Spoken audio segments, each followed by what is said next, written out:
What if I tell you na hindi mo na kailangan bumili ng journal stickers ever again? Because you can make your own stickers at home using your Cricut. In today's video, ipapakita ko ang step-by-step na procedure kung paano gumawa ng journal at planner stickers, complete with the days of the week, dates, important to do, and reminder labels.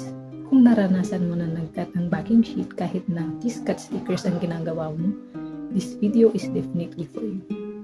Let's make it with me. Make it with Alec. Let's start right away. Click natin itong new project na button. Then select blank canvas. Gagamitin natin na units dito ay centimeters. Punta tayo sa settings and sa canvas, gawin nating metric yung units. Then click done. Gagawin ko na yung shape ng sticker sheet. Dito sa may shapes, is-select ko yung square. Then gagawin kong height nito ay size ng A6 na paper. That's 14.8 centimeters. Turn off lock proportions. And yung width niya ay 10.5 centimeters. Ito yung magiging size ng sticker sheet natin. And temporarily, isi-set ko ng guide yung operation. Gagawin ko na yung numbers 1 to 31. Grab ko lang yung circle na shape. Then gawin kong 6 mm yung diameter niya or 0.6 centimeters. And zoom in lang natin para madaling makita. Magsiselect ako ng pastel colors for my theme. So gagawin ko siyang pink. Dito sa may advance, hanap ka lang ng kulay na preferred mo. Then okay na yan sa akin. Gagawin kong operation nito ay print and cut. Then maglalagay ako ng number. Dito sa may text, select ko yung text and magta-type ako ng 2-digit na number para alam ko kung gaano kalaki yung size na pwede kong ilagay dito sa loob ng circle. Palitan ko yung font niya. Pwede kang gumamit ng Cricut na fonts. Dito sa tab ng Cricut, then hanap tayo ng cursive. Gusto ko cursive yung font. Then hanap lang ako ng free dahil hindi ako nag-subscribe sa Cricut Access. Then, mafi-filter niya lahat ng cursive fonts dito na free lang. And siguro isi-select ko tong Friday na font. And gawin kong white yung color niya. Then i-resize ko lang siya para kumasya siya doon sa circle na ginawa ko. Pwede mo ring i-input yung height ng object mo dito sa may layout. Then, gawin lang natin 0.35 yung height. Select natin tong number 28. Yan yung circle. From edit, merong align center dito. Then, gawin natin print and cut yung operation ng number. So, pwede ko rin gawin itong 0.4 para mas lumaki. And ang next kong gagawin, i-duplicate ko to para makomplete ko yung 31 na numbers. Hide ko lang temporarily itong square. Then, group ko to. And rename kong 28 para madali kong ma-identify yung object. Then, i-duplicate ko lang. 30 up to 31 ang gagawin ko. Then, dahil yung number 27 ay hindi kumasya sa circle, lahat ng mga numbers ay i-resize ko. Close natin tong sidebar and dito tayo mag-change ng font. Subukan natin kung kasya ang 10. Ungroup ko muna to.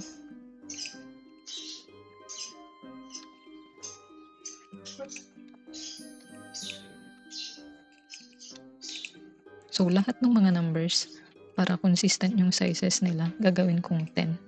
Then, and syempre, isi-center ko rin sila. Then, i-continue ko na yung numbers from 1 to 26. Now that tapos ko na lahat ng numbers, i-rearrange ko lang sila para mailagay na sila ng tama sa mat.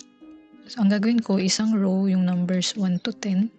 Isang row din yung 10 to 20 and so on. So, 10 numbers yung isang row. Then, i-align ko lang sila ng magkakasama. So, ito na yung 1 to 10. Then, hanapin natin yung 11 to 20. And pag nahirapan kang makita yung mga objects mo, pwede mong palitan yung background color dito sa layers panel. Click mo lang tong white na rounded square dito. Then, pwede ka mag-select ng kulay. Pili lang ako ng gray. Then, i-organize ko lang tong mga objects. 14, that's 14. 15, 16. So, hindi ko napalitan tong 25. Gawin natin 25. Then, i-separate lang natin yung number 31. Then, balik tayo doon sa ginawa nating guide kanina na rectangle. Turn on na natin yung visibility niyan. And, papasok natin lahat ng numbers dito. So, iselect ko tong numbers 1 to 10. Then, pasok natin dyan. Then, dapat maglagay tayo ng konting space dito sa may side. Pasok lang natin. Select natin tong dalawa muna. Then, yan. Yung numbers 1 to 10, ang next natin gagawin ay align natin sila center. Select natin lahat except yung guide. So, make sure lang na equal yung space ng edge ng guide natin at yung numbers dito sa left and side. So, dapat equal yan. Pero later, gagawin naman natin yan. Si-center natin. So, select natin yung numbers 1 to 10. I-center natin vertically. Then, distribute natin horizontally para maging equal yung spaces sa pagitan nila. Then, gawin natin sa susunod naman yung 11 to 20. So, i-move lang natin to sa loob ng rectangle. Then, i-select ko yung 11 para mag-align siya dito sa number 1. And yung 20, i-align ko din sa number 10. Then, same lang yung gagawin ko. I-center ko sila vertically. Then, distribute horizontally. Then, click group. So, same lang din hanggang 30. Yun lang din yung gagawin ko. Then, lagay natin sa baba itong 31. Move ko lang ng konti sa taas. Then, select ko itong 4 na rows. At i-distribute ko sila vertically. Then, okay, tingin ko okay na yung spaces niyan. Yung number 31, naka-align naman siya dito sa other elements. Pwede ko na silang i-group as 1. Then, i-duplicate ko sila 4 times. Kung marami ka ng elements, mapapansin mo na medyo laggy na yung design space. Kailangan mong gawin dyan ay i-merge mo na yung layers. Once final na yung design mo and committed ka nang i-finalize yun, wala ka nang gustong baguhin, ang gagawin mo dyan, click flatten mo muna. So, meron ka ng isang object dito para mamaya, kung sakaling magkamali ka or may napansin kang mali, pwede mong i-click unflatten. And gawa tayo ng 4 copies nitong flatten natin na layer and i-distribute natin dito sa center ng rectangle. Center natin horizontally. Then yung isang copy, drag natin hanggang dito sa baba. Then tignan natin kung kasya yung 4. Distribute natin vertically. Okay, kasya naman yung 4. I-move down ko lang to ng konti dahil nilalagay ako ng text dyan sa taas. Distribute vertically. Then, center. Then next, pwede tayong maglagay ulit ng text dito gamit yung text na ginamit natin kanina, which is yung Friday. Maglagay lang tayo ng label. Then, resize natin. Then, gawin ko din print and cut yung operation nito at palitan ko siya ng purple na kulay. Gagamitin pa rin natin yung available spaces dito. Magsiselect lang ako ng text. Then, gagawin ko lang sans serif yung font nito. So, tanggalin natin yung cursive na filter dito. New or dito tayo sa may celebration. Tignan natin kung may free na elements dyan. So, iisa lang yung lumabas na free font na ang classification ay playful and celebration. Kung gusto mo pa ng mas maraming options, bawasan mo yung filter mo. Tanggalin natin yung playful. Ayun, may lalabas na siyang ibang font. Pero hindi natin gusto tong mga to dahil para silang decorative. So, dito tayo sa chunky siguro. So, yung Agent Q pa rin. Then, paliliitin ko lang to para magkasya dito sa may available space natin. Gagawin ko lang tong 10. Gagawin ko lang 10 yung size niya. And then, change natin sa print and cut ang operation. Move ko lang dito. Hide ko lang to para hindi ko siya accidentally ma-select.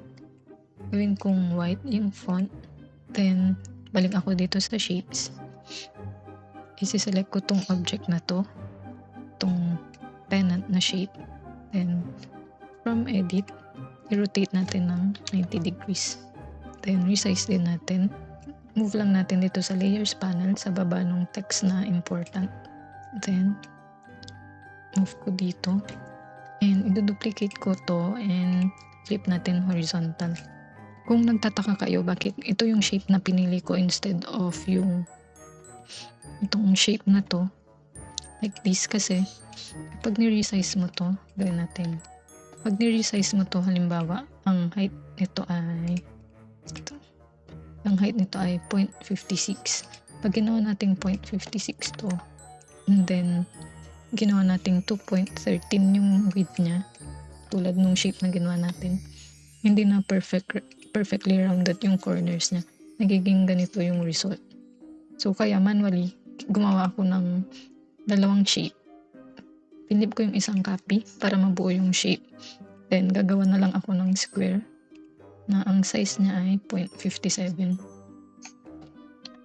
Then, imove ko tong square na to dito sa center nila.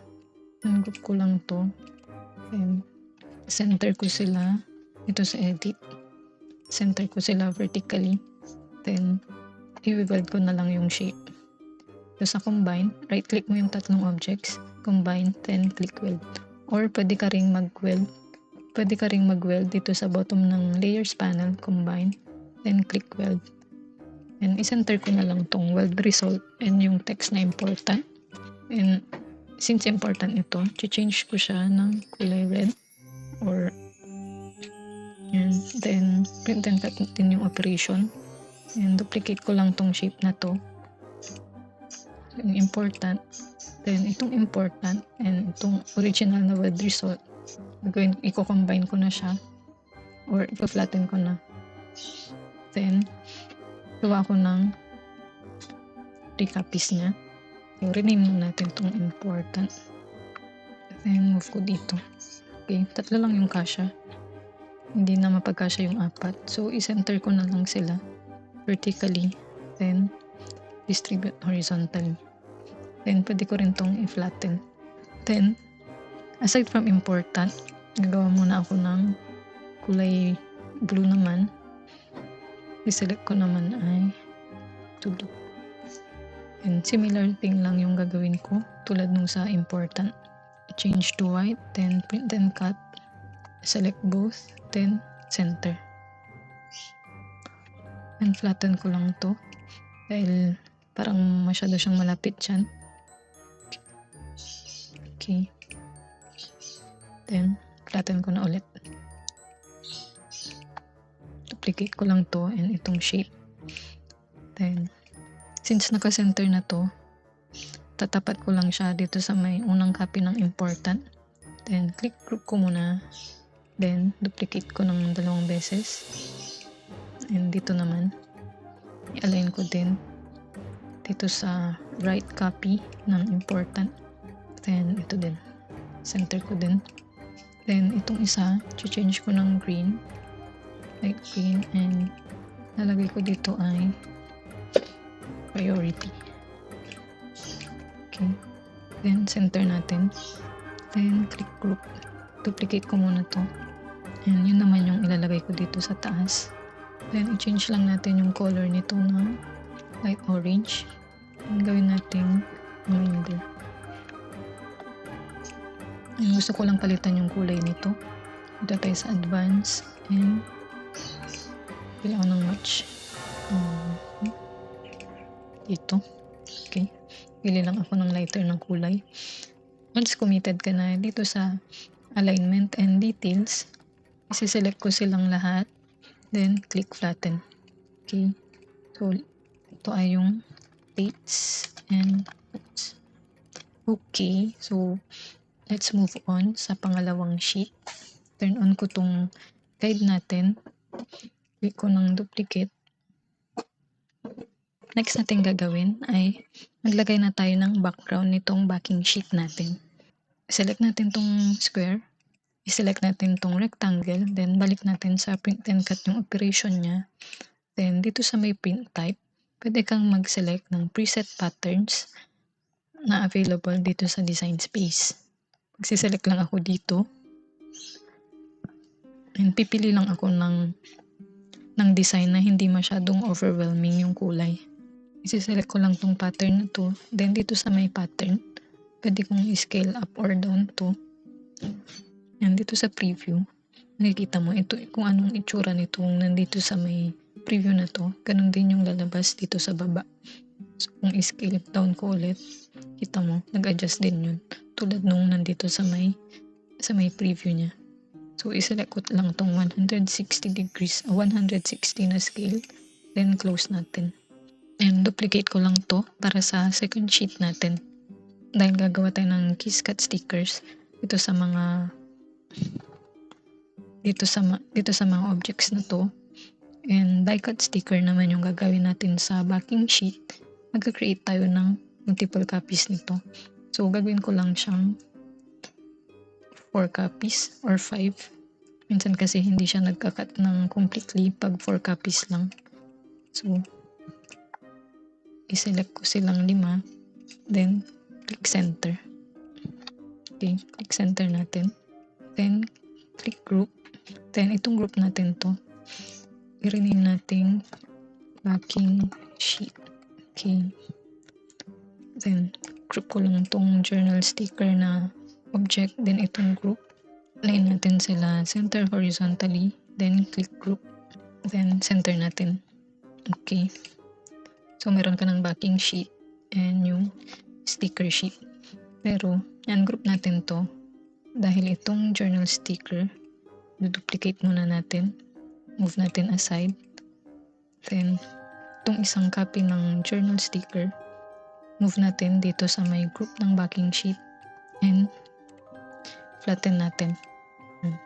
So, isang object na yan. Para sa second and third sheets natin, same method lang yung gagawin ko. The only difference is, dun sa second sheet, days of the week yung mga details na ilalagay ko. At doon sa third sheet naman ay yung mga tags or labels na pwede mong gamitin pag nag-journal ka. So, reviewin lang natin. So, dapat kung nagpo-follow along kayo, 3 attached na objects yung meron. Inspect lang natin kung anong laman ng isa. So, itong flatten na to, yung stickers natin. Yung pangalawang flatten ay itong journal sticker and yung backing. Then, 4 na copies ng backing sheet. So, okay na tayo. Pwede na nating isend to cut to. Save ko lang ulit. Then, click make. Connect ko lang yung machine ko. Then, pag connected na yan, pwede na tayong mag-resume. Then, ibalik natin. Gawin natin letter size yung paper. Dahil marami pang available space dito, pwede tayong gumawa ng duplicate copies dito sa project copies.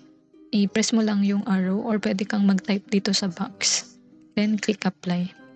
So, pag nag-apply na yung copies ng project mo, magiging 6 na mats yung lalabas dahil 3 attached na objects yung meron sa atin. Nag-create siya ng tigda 2 copy. Since malaki nga yung available space pa natin, pwede nating i-move to sa center. Then, rotate natin ng konti. Okay, then move natin sa kung saan siya pwedeng pinakamataas na paglagyan. Then dito sa second mat, yung duplicate niya, click mo lang tong menu dito, then move object, and select natin yung first mat. Then pwede mo ring i-rotate ito. Ito naman ay pwede mo siyang i-move hanggang sa pinakababa ng printable area. Move lang natin tong isa. And ganito rin yung gagawin natin sa ibang mats. Itong second mat natin, empty na yan. Pag-click natin yung continue, i-ignore naman niya yung mga empty na mats natin. So, move tayo dito sa may 5th mat. Move object natin. Then, i-move lang natin siya sa 3rd mat para magkatabi sila ng the same na objects. Same din yung gagawin natin sa pang-6 na mat. Move object. Then, dito sa 4th mat naman natin ililipat. Rotate. Then, i-press na natin yung continue. I-click natin yung send to printer. Then, kukonect naman yan automatically sa available na printer mo or sa default printer. Laging naka-turn on sa akin yung bleed. Then, yung system dialog naka-turn on din para mapalitan ko yung preferences ng printing. Then, sa preferences, siselect ko lang yung tamang settings. Depende sa material na gagamitin ko. Click OK, then print. Ganito yung kinalabasan ng print ko. Meron lang siyang directional arrow dito sa upper left corner. para alam mo na pag ilalagay mo siya sa mat, meron akong standard grip mat dito. Itong may directional arrow, yun yung ilalagay mo dito sa tapat ng 0. Yung dapat naka-align yung paper mo or yung material dito sa may grid lines sa left and dito sa top. Dapat nasa ilalim ng mat guide yung mat, then dapat tumatama sa roller. Then press mo na yung load button, then balik tayo sa design space, select lang natin tong done. Then since sticker paper ang gamit ko and kiss cut naman yung gusto kong maging result niya, siselect ko yung washi sheet, then back to the machine, ipapress ko na yung cut button kasi nagbo-blink na siya. Then mag-start na yung machine mag-scan ng sensor marks.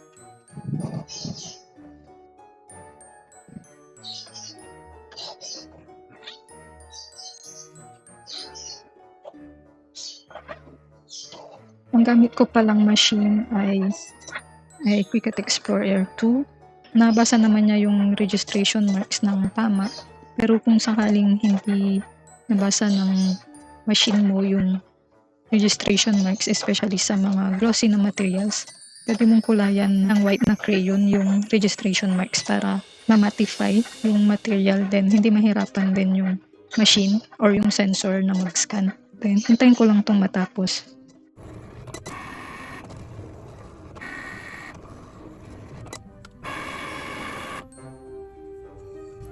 After matapos ng machine mag-cut, mag-blink na tong unload button. Press mo lang yan para ma-release yung mat. Tignan natin kung naging maganda yung result ng cut. And pag nagtatanggal ka ng material sa mat, ang binibend mo dapat ay yung mat para hindi mag-curl yung material mo.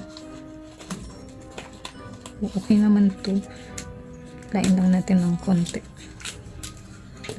Pero para sa mga susunod na projects mo, dagdagan mo na lang ng isang copy pa yung duplicate ng backing sheet para hindi mo na hihilain kung saan ang maghihiwala yung mga cuts mo.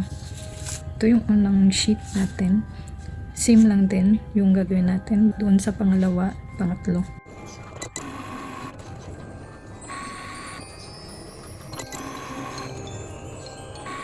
These are the stickers that I made and gagamitin ko for my journal. I'm actually repurposing this journal from last year na hindi ko masyadong nagamit. Instead of buying a new one, gumawa na lang ako ng sariling sticker sheets at tinakpan ko yung mga old dates. This way, nakatipid na ako. Na-enjoy ko pa yung journaling process because mas personalized siya and mas bagay sa own style and taste ko.